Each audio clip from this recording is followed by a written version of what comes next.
It's time now for Countywide, a special presentation of YAVAPAI Broadcasting News. Join News Director Paul David and News Editor Philip Catafamo as they talk with our community's leaders, newsmakers, and people in the know.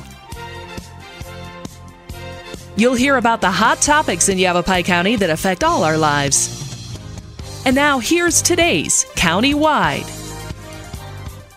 Welcome to Countywide. I'm Paul David. As always, it is great to have you in studio with us today. We're sitting down with Friends of the Verde River. We have Executive Director Nancy Steele. Welcome back to studio. Glad to be here. And brand new Community Stewardship and Development Manager Kegn Moorcroft. This is day 5 for you? Day 4 on the job for Kegn. All right, so we've got the Wild and Scenic Film Festival coming up in Camp Verde. It's going to be on January 11th, this Saturday. And then we've got another one on January 18th in Prescott. We're going to talk more about that during the show. Website for you is verderiver.org, right? Yes. Have I covered everything pretty well? Yes. So far, so well. Good, right? We started a story on this. You guys sent it to us back on December 27th, so we've been kind of filling folks in that they can get ready for this Wild and Scenic Film Festival coming up in Camp Verde. Before we do that, if we can, go back into 2019, Nancy, and talk a little bit about, because we have you guys come in, I think about this time every year to kind of talk about this and find out how things went the year before for the Friends of the Verde River, because you guys have been doing pretty great things along the river for a lot of years now. Right. So tell me about 2019. How was it? I just have to say it's hard to look back because we're always looking forward. Right. Yeah, but I was looking at my notes and thinking about all the things we did last year, and it was a big year. 2019 was a huge year.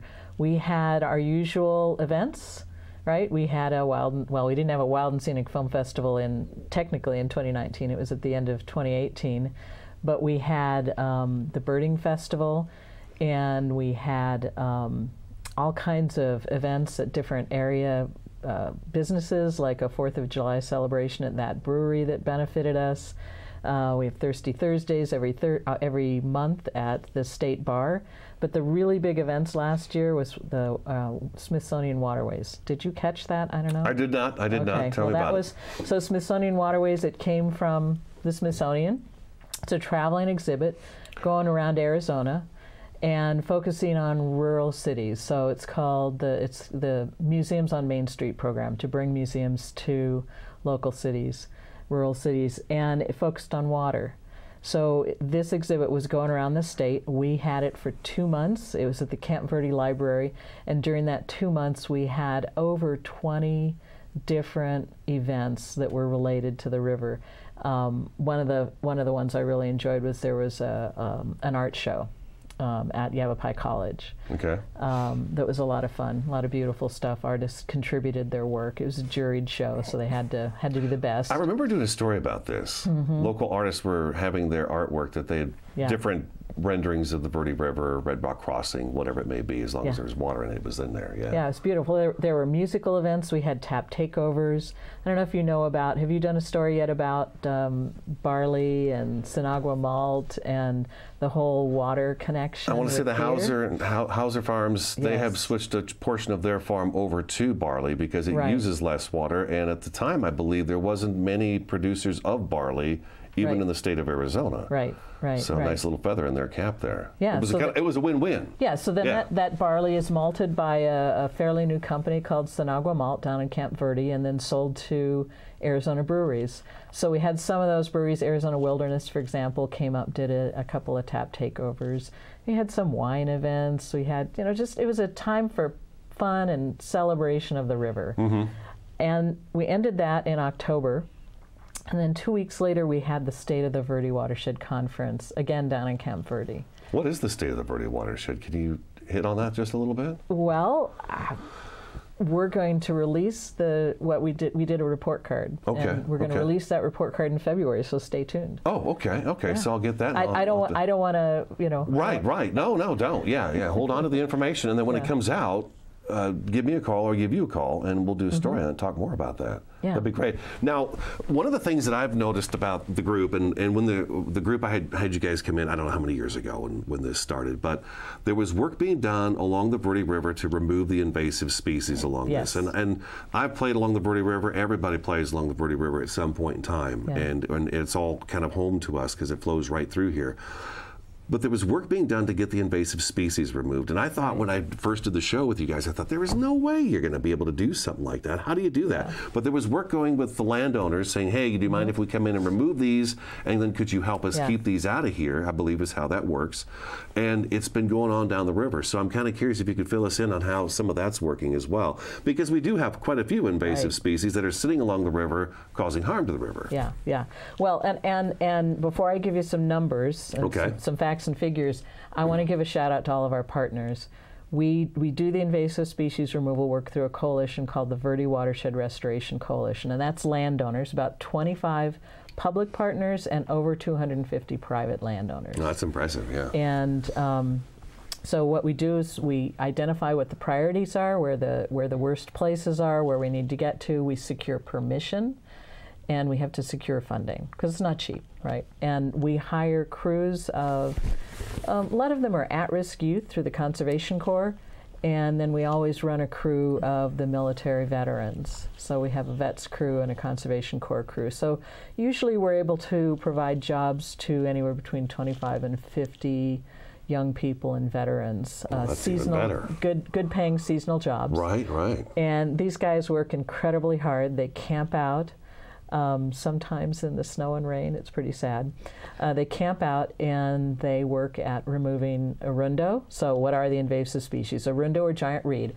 It looks like bamboo, but it's not. If you see something that looks like bamboo along the river, it's giant reed, and that's an invasive, non-native nuisance plant. Tamarisk, which is that tree with the kind of the feathery green leaves and purple flowers. Well, that's what we used to call it Mother Nature tree. For some reason, we called it the Mother Nature tree, but you can find them all over the place in the Verde Valley. Salt cedar is another name for them. Okay. And tamarisk have been a particular problem in the American Southwest. They were brought here as like a windbreak. But what happens is they get in, they suck up a lot of water, and they're not providing very good quality habitat for the native species. So, so we've been working on removing tamarisk. That's another one. Tree of Heaven, which is everywhere in the Verde Valley. And it's kind of a noxious tree. It doesn't allow other plants. It actually has chemicals that it puts into the ground that doesn't allow other plants to grow near it. So again, another monoculture forming. It's pretty amazing, isn't it, though a tree can do that? So, I'm going to need a little more space, so y'all need to stay back from me. Okay, chemical self-defense. That is pretty neat. Yeah, and then we have a little bit of a problem with Russian olive. Not so much, but that's our fourth target species. So what we do is we in the spring, we send a small crew of people out to identify where the bad sites are, and we work with the owners, property owners, see if we can get permission. We work with the funding agencies, see if we can get funding. And then this time of the year, right now, I think, why are we doing it right now? It's terrible weather, but it's the best time actually to go out and take out those plants. So we have crews in the field right now. And you asked kind of how much. Well, in the last 5 years with our partners, we've taken out invasive species from 9,000 acres, over 9,000 acres of land. That's a lot. That's a lot of land. Yeah. And I wanted the people watching, listening to realize that this is not just a little shrub or a little bush. No, these are big. These are trees, and I mean these are large things to be taken down. It's not an easy task to do. Yeah. Now let me ask you this: we got to take a break. We got to take our first break already. Okay. Friends of the Verde River in studio, Nancy Steele and Kegn Moorcroft in studio. The website is verderiver.org. The Wild and Scenic Film Festival is coming up in Camp Verde on Saturday, January 11th, and then it's going to be January 18th in Prescott. We'll give you more information after the break. Countywide back in just a couple minutes.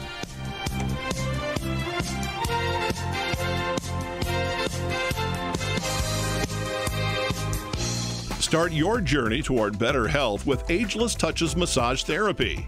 Licensed massage therapist Richard Stevens uses the latest and best equipment to relieve scar tissue,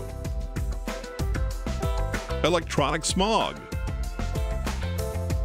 and tinnitus. Ageless Touches does everything they can to work your issues down to the bone. Improve your path to better health with Ageless Touches Massage. Award-winning Soundbites Grill is an entertainment restaurant located in uptown Sedona at the Hyatt Pinion Point Resort. Open for lunch and dinner, featuring fresh fish, all-natural hand-cut beef, even a full vegan menu. Family-friendly, open 11:30 to 9, late dining on Friday and Saturday. Soundbites Grill has some of the best views of the Sedona Red Rocks. offers world-class entertainment, food, fun, and music. Two things we can count on every year. A new set of tax rules and great weather here in northern Arizona. Jackson Hewitt Tax Service, locally owned and operated by Lewis Rice since 1997, is here for you all year long. Your neighborhood Jackson Hewitt Tax Office will help you in all of your taxing situations. Electronic filing is always free with your tax preparation at Jackson Hewitt Tax Service. Get more in return. Call 1-800-234-1040 for an office near you. So, I'm kind of new here, but I've noticed a trend. My human does this funny thing where she goes around and gets all my toys, and then she hides them in that basket by the door. You know, but it's always the same basket, and it's always in the same place. And then she acts so surprised when I find them, but, you know, she's putting them in the same basket. Again. It's like, hello, that's where you put it last time. You were the worst at hide and go seek.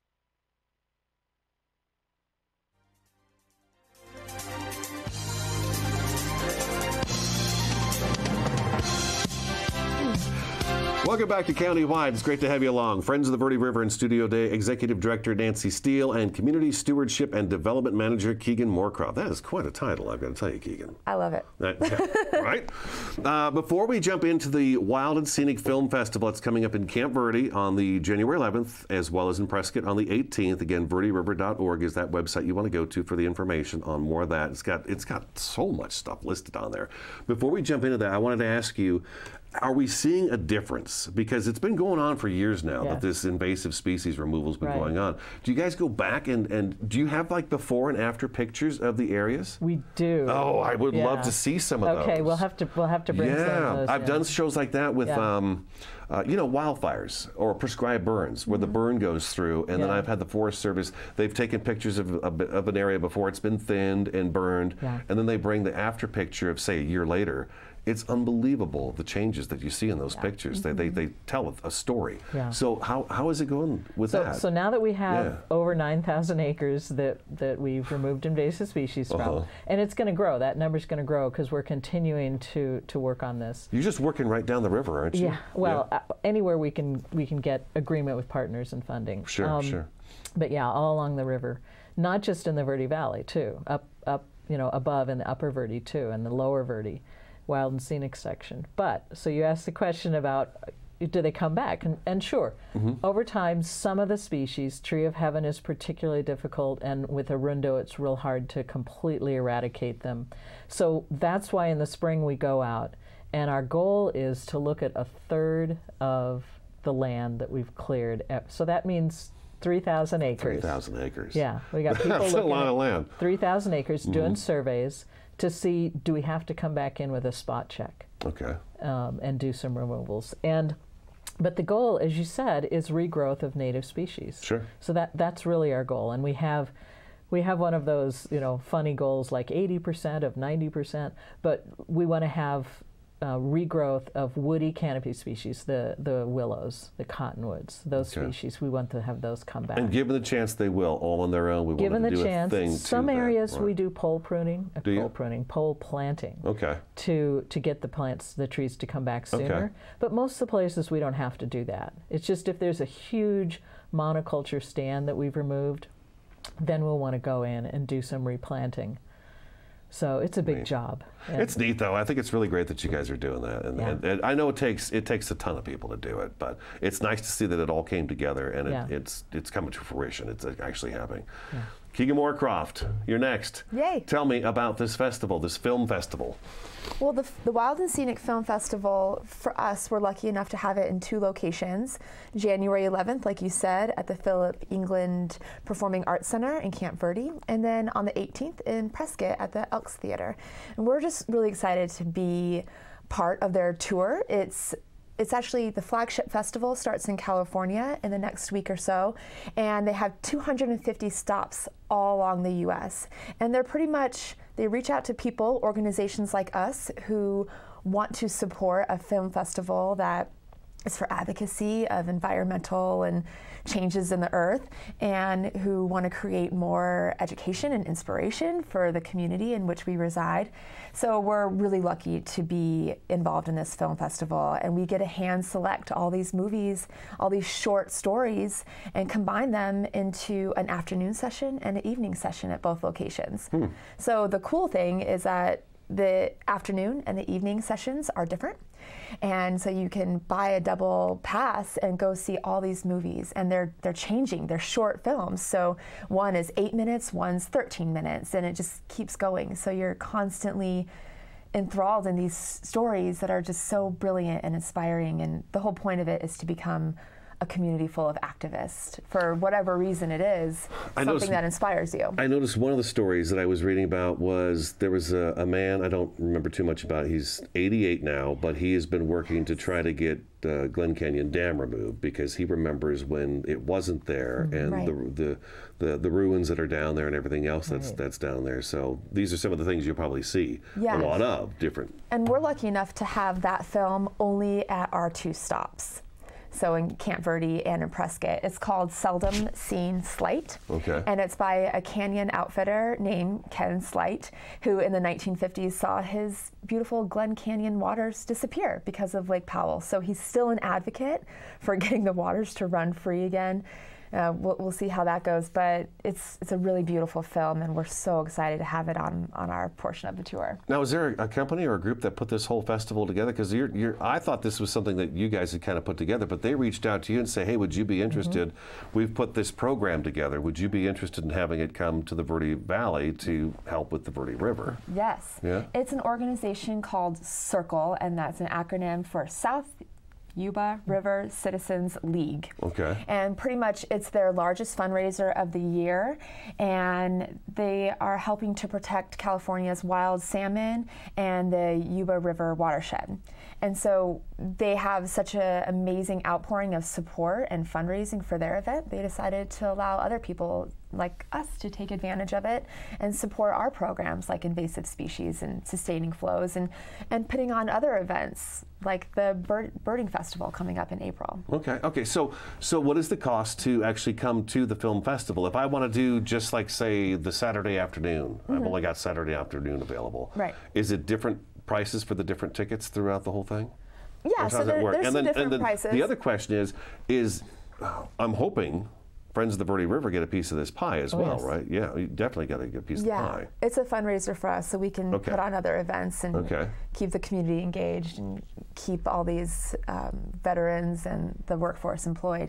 So adults are $15 for an afternoon or evening pass, or you can do a double feature for $25. So you can save money. That's in advance on our website, verderiver.org, or you can go the day of and you pay a little bit more. So just $3 more. Students are $10, so this really is for the generations that are coming up in our world, and they're going to be our next politicians and activists and the next president. And then the children are $5. So anyone under 12 can come, and we really want this to be a family-friendly event. We want the children to be inspired and to become well-versed in what's happening in our world. So pay attention to what's going on around them and say, hey, this Verde River, if it dries up, it's gone. It's not coming back. What is it, the last natural river in the state of Arizona? Is that not the last, but one of the last. One of the last free-flowing rivers in Arizona is the Verde River. And most of the rivers in Arizona have already dried up because of, too many people, groundwater pumping, and the like. Yeah, we've had a lot of springs disappear and stuff like that too. I know that. Okay, Friends of the Verde River in studio today. Website again is verderiver.org. Director Nancy Steele is here. Community Stewardship and Development Manager Kegn Moorcroft also. Stick around, Countywide back in just a couple minutes.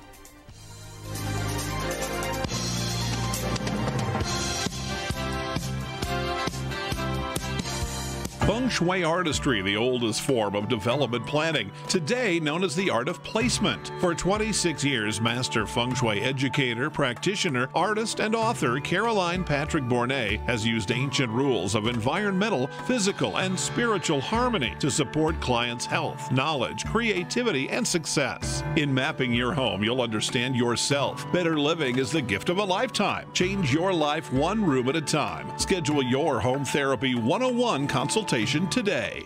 Show your customers how much they matter to you. Follow up with a real card in just 60 seconds with Send Out Cards. Send Out Cards makes it easy for busy professionals to leave a memorable impression. Stay in touch with a simple one-step process from your phone or computer to their mailbox.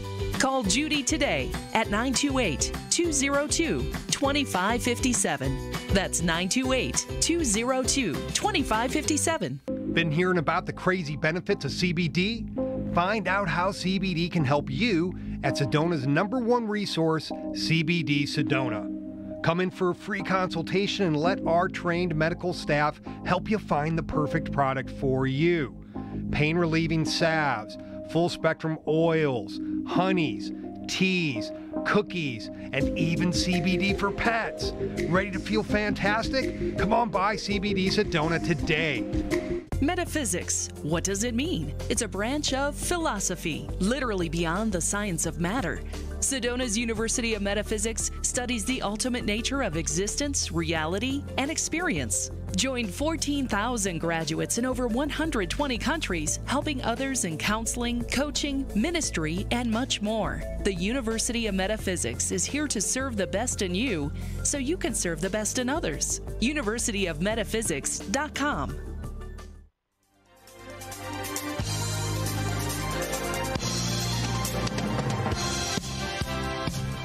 Welcome back to Countywide. We've got just a few minutes left in the program. We wanted to make sure we hit the birding festival because that's coming up. And that fills up quick. I know that for a fact because I'll want to do a story on it. And, well, we're sold out. But it goes quick. It does. Yeah, it's April 23rd through the 26th, 2020. People get these if they want them, right? This booklet with all this amazing information in it. Yeah, we've already mailed out hundreds of those booklets, and we have more at the office. But, of course, all of it's online. The entire schedule is online. And the early registration, which you have access to if you're a donor, Friends of the Verde River, early registration opens up January 29th, and then regular registration opens up a day or two later. And all these funds that you raise are really going towards, well, there's minimal staff for the Friends of the Verde River. The rest of it goes to, like you said, the Veterans Program and a few of the other programs that you have the folks actually come out and go out and do the work. Everything we're doing is for the river. Can you give me a kind of an idea as to what it costs to, say, an acre along the Verde River, what it costs to kind of clear the invasive species out of there and then to monitor that? Oh man, that's a tough question because it depends on access. How hard is it to get there? How long is it going to take to get there? How big is the infestation? It might be like $1,000 an acre or so roughly. It's a lot less to monitor and retreat. So it's like, you know, $25 an acre to monitor it. We send people out and they can cover the ground pretty quickly, and we're always working on efficiencies. How can we make that even less? Sure, of course. Because again, with 3,000 acres that we need to monitor every year, that's a lot of money. So, but everything we do is for the river. Gosh, you know what? I bet you guys got enough volunteers, huh?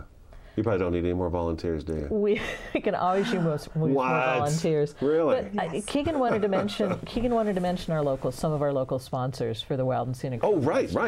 Yes, we couldn't have done it without all these Verde Valley region partners, and they sponsor events and they're so generous for us, and we couldn't do these events without them. So, quick shout out to Tres Brises, Tierra Verde Builders, Skyrock Inn of Sedona, Forever Our Rivers, and Deadly Photo. Okay. All putting a hand in here to help out. Yeah, and we'll see you tonight at State Bar for Thirsty Thursday. Thirsty Thursday. Yeah, they do. And a portion of that goes to you guys as well, right? A portion of the $1 from every drink. So drink up. Okay, all right. Thirsty Thursday. And we'll be there to cheers the river to you. Right. We're so excited. Very cool. I'm glad to see that you're doing it because when I was a kid, I played in the Verde River all the time, and as an adult, I fished the Verde River all the time. So, yeah, it's important to me. I'd hate to see that disappear. You know, it's important to have. So let's recap this. We've got first the Wild and Scenic Film Festival coming up in Camp Verde on Saturday, January 11th. That's this coming Saturday. What time does it start and when does it end? There's a 3:30 showing and a 6 o'clock showing. Okay, so 3:30 and 6 o'clock. Now, they're going to see what they see at 3:30. Will they see the same at 6 o'clock? No. It's different, right? Different so if you want to take all of it in, it's $25 to take all of it in. Otherwise, it's $15 for the one or the other. Yeah, and get your tickets online and save some money before the event. If you miss it, because it is coming up close, there is a chance you could spend a day and go over to Prescott, January 18th. Spend a day in Prescott. Same times over in Prescott? Same times, same lineup. It's at the Elks Theater. Elks Theater in Prescott. In Prescott. Oh, okay, the Historic Elks Theater. And I want to give a shout out also. We have a partner in this Wild and Scenic Film Festival, and that's Prescott Creeks. Okay, Prescott Creeks. We Yes. talk to Prescott Creeks all the time as Yeah. well. Okay, They're they're doing wonderful. good work over there on the creeks Yeah. there. All right, anything else you could think of? Just keep your schedule open for the Verde River runoff. That's coming up in March. Okay, all right, all kinds of stuff to Nancy, good to see you again. Kegn, nice Good to to meet see you you. for the Nice first to meet time. you. Again, verderiver.org is the website. As always, thank you so much for watching, listening, and we'll talk to you again next time.